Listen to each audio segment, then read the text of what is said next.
I wake up and yawn. Another day, another class. As if on autopilot, I get dressed and go through my morning routine. Then I hop on my bike and drive to school. When I arrive, I head straight for class and wait for the professor. He arrives promptly and begins class. Good morning.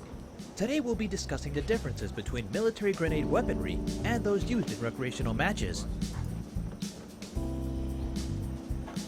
We'll hear him out. This should be interesting stuff. I focus on the professor's lecture. The fundamental difference between the two is that military grenade weaponry are configured for energy output, which can cause lethal damage. Recreational weaponry is closely regulated so it can't actually destroy the gear frame.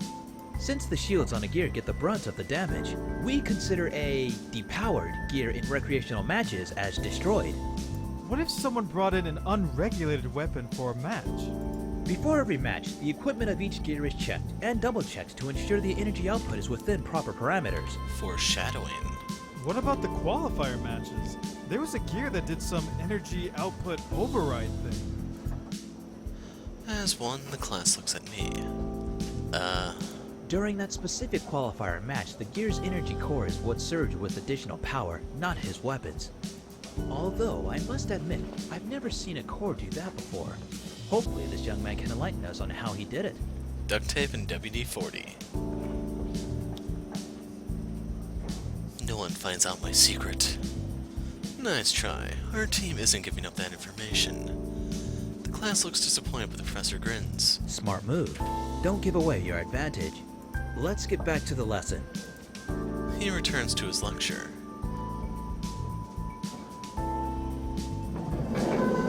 Once class ends, I hurry out of the room. My phone is already in my hand by the time I get outside. Let's see if anyone's free.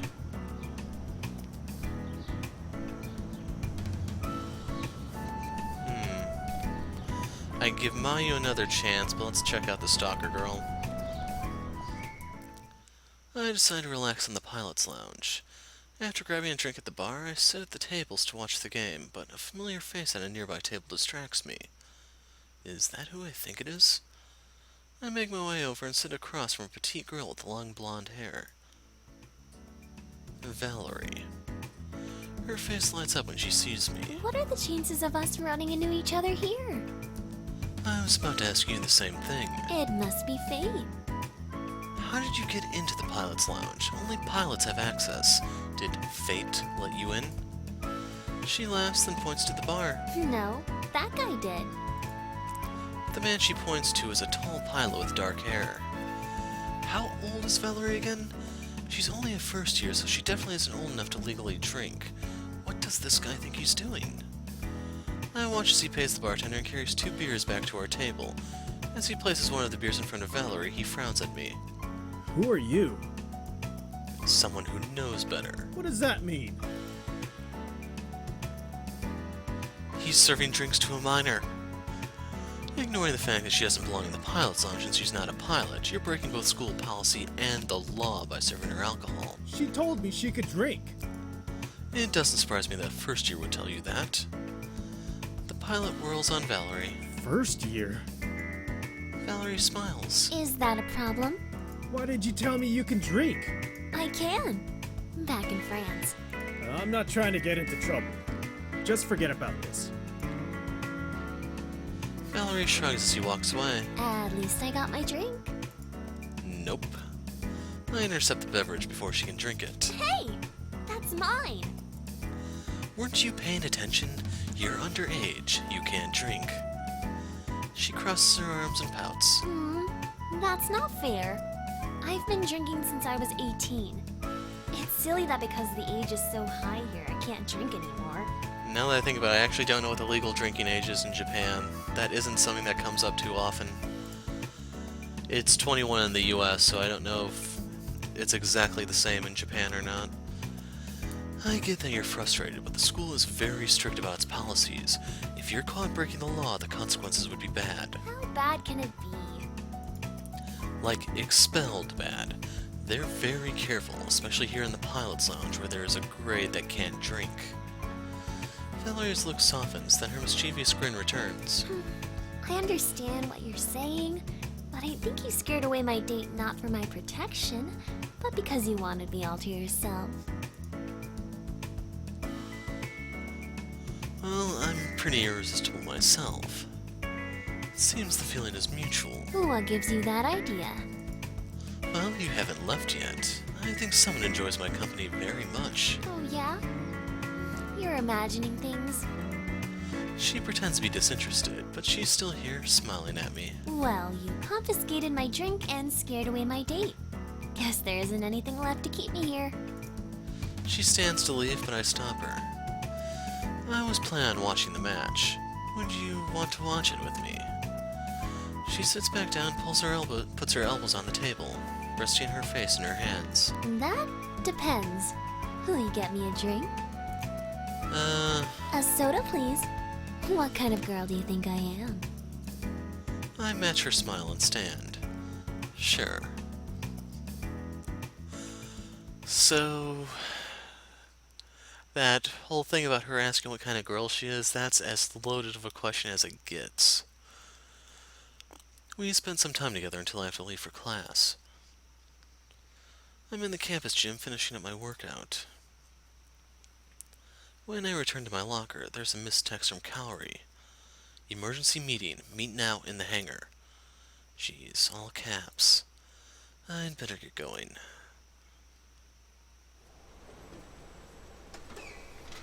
I arrive at the hangar about the same time as Sho and Mayu. Kaori waits impatiently in front of her gear. Finally! That took you a while. I might have gotten a little distracted. I came as soon as I got your text, but I had to cross the quad on the way over here, and I guess the track team is practicing because there were a bunch of girls jogging. Sho looks intrigued. Tell me more about these joggers. No! Hey, why are you mad at me? He's the one who was watching them.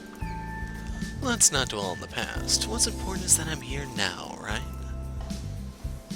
She raises an eyebrow. Kaori addresses the rest of the team. What about you guys?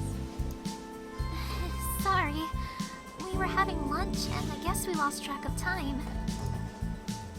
Kaori blinks and waves her hand dismissively. Never mind. We have more important things to discuss. Like our sponsor situation. Everyone becomes serious. Our gears need a lot of maintenance to return to peak fighting condition. And the next round is tomorrow. I don't know why, but everyone I talk to is really rude and unhelpful. Imagine that.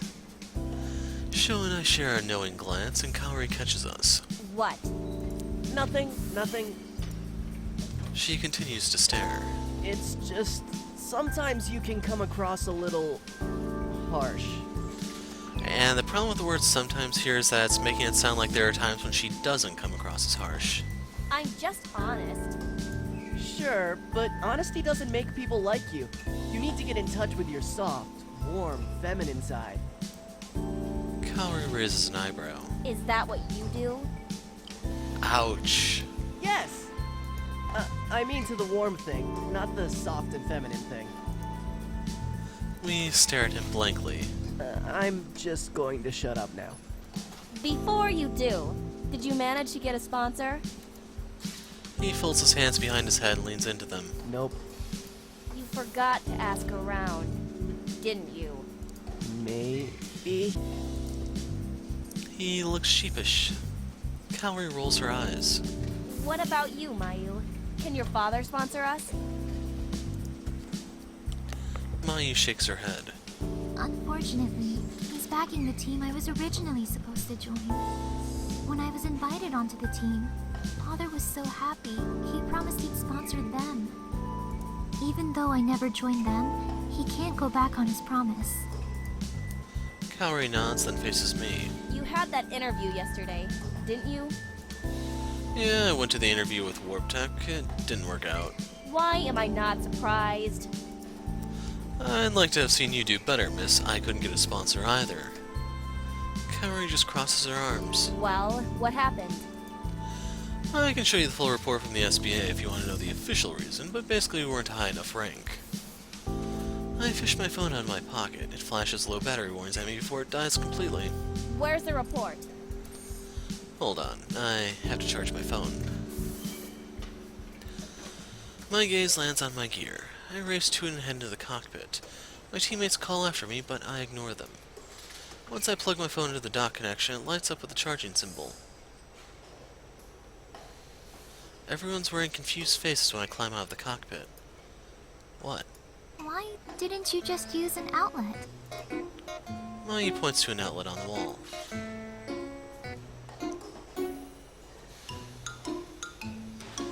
You mean this isn't what gears are for? Are you saying you never charged your phone in your gear? All three of them shake their head. Why not? Because it's stupid. Why would I climb all the way up there when there's a perfectly good outlet down here? That's the beauty of it. Not only does your phone charge faster, you get a little bit of a workout too. Win-win. They stare at me unconvinced. Besides, an outlet doesn't do me any good if I don't have a phone charger with me. Oh, I suppose that makes sense. Anyway, I guess we're back to square one. Back? We never left square one. Don't give up hope just yet. I might have something. Another meeting? No, but my friend in the SBA is still helping us search. Okay. In the meantime, the rest of us should continue our search too. I'll take another look at what ACE offers. Maybe there's some kind of campus grant or funding we can apply for. Mayu, do you think you could reach out to some of the other major corporations we haven't talked to yet? Maybe with your background, you'll have more luck than we would. Mayu nods. Maybe Sho can ask around local businesses? Okay. Good idea. Kaori looks at me. I'll follow up with my contact. She nods. Hopefully, we'll find someone. But there's a chance we might have to fight with our gears as is. I'm confident we'll get someone in time. Mayu smiles at me and nods. Sho claps me on the back. Okay, we have our plan. Text me if you guys get any leads. We all nod.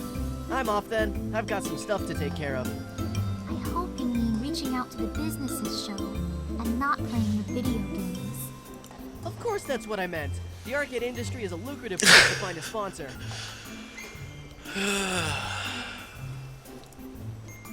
Mayu sighs. Sho. He wears his signature smile. Okay. Let's go find us a sponsor. Mayu beams. The pair wave at us before heading out. I'll be going too. Tell me if your friend is successful. I nod and Kaori leaves. Nothing left for me to do but go home. An uneventful drive later, I arrive at home. I'm back. I walk into an eerily quiet living room. Looks like I'm the first one here. It feels a bit strange. Nikki's bright smile is usually here to greet me. Maybe she has an after-school club activity or something. I reach for my pocket to see if she texted me. My heart sinks as my hands grab air. There's a void where my phone should be. Crap, I must have left it in my gear. The sun is setting and it'll be evening by the time I reach campus. Hopefully it won't be too much trouble getting to Eagle after hours. I remember CINY was pretty restrictive on who can enter the hangar at night. I hop back onto my bike and drive back to Ace Academy. Surprisingly, traffic is heavy and it takes longer than expected to reach campus. A handful of students cross the quad as they head towards either their evening classes or the bus station. Even though the sky is in inky darkness, the pathways on campus are still bathed with a soft light. It's kind of peaceful. The pilot's lounge is just as busy as always, but I don't recognize too many of the students here.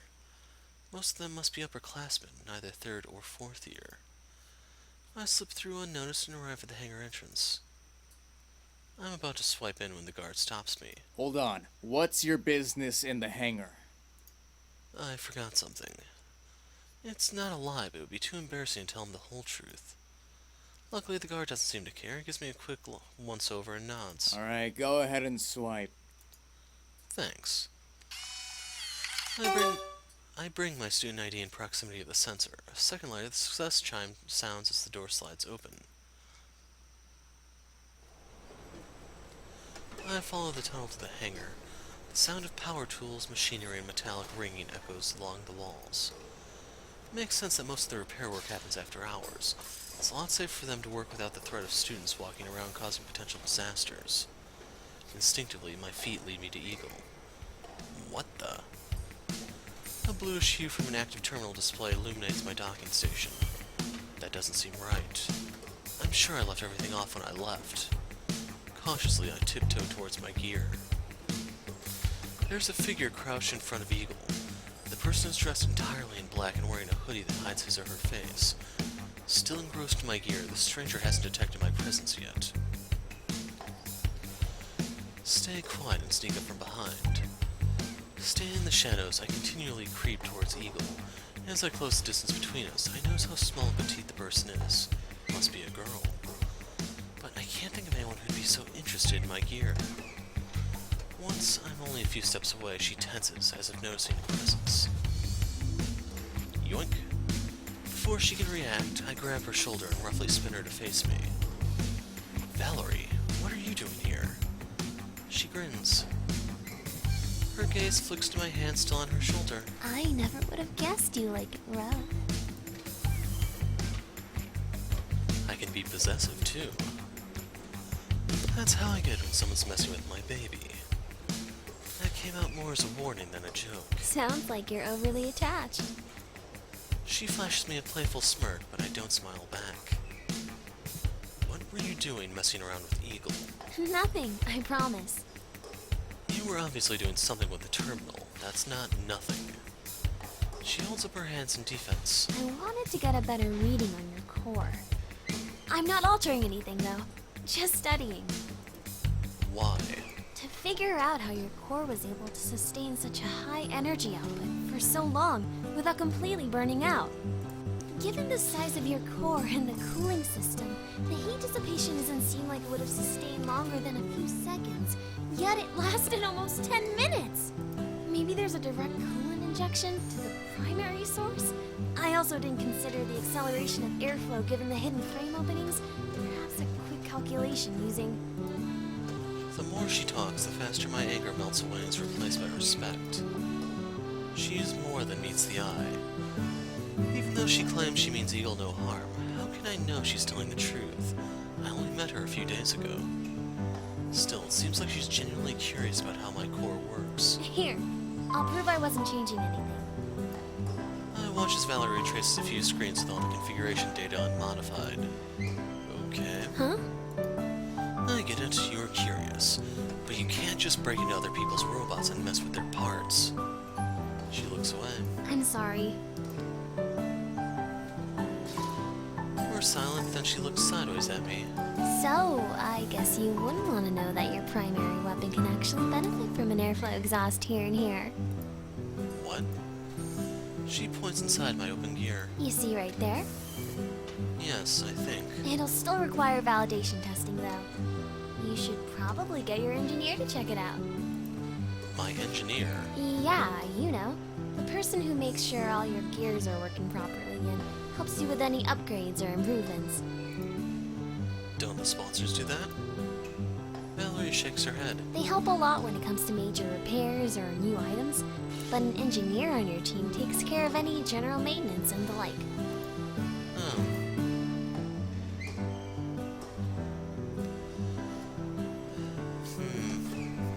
Proper repairs or stick with the whole duct tape and WD-40? We're fine without one.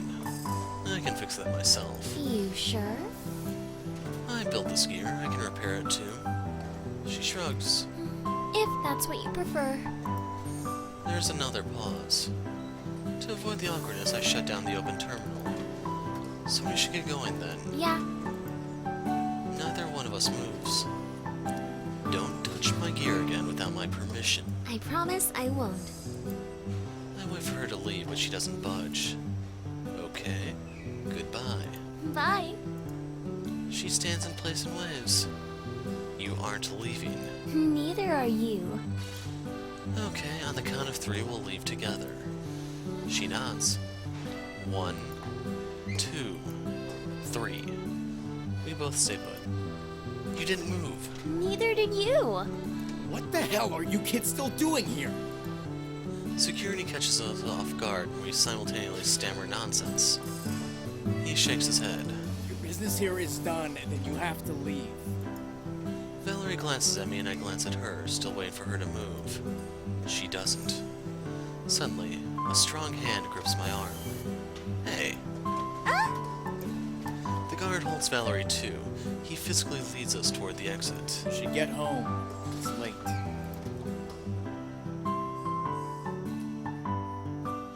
We pass through the doors and the guard shuts them behind us. Valerie and I are once again staying in silence. Well, I'll see you around. This weekend, right? We have to do our project. Yep, it's a date. She winks at me, then turns around and leaves. I call after her. It's not a date. My protest falls on deaf ears. Oh well, I'm sure she was just joking anyway. Maybe. I head to the parking lot. Once I reach my bike, I drive home. Nikki still isn't home by the time I return. Where can she be? I reach in my pocket for my phone and grasp empty air. Oh crap, not again.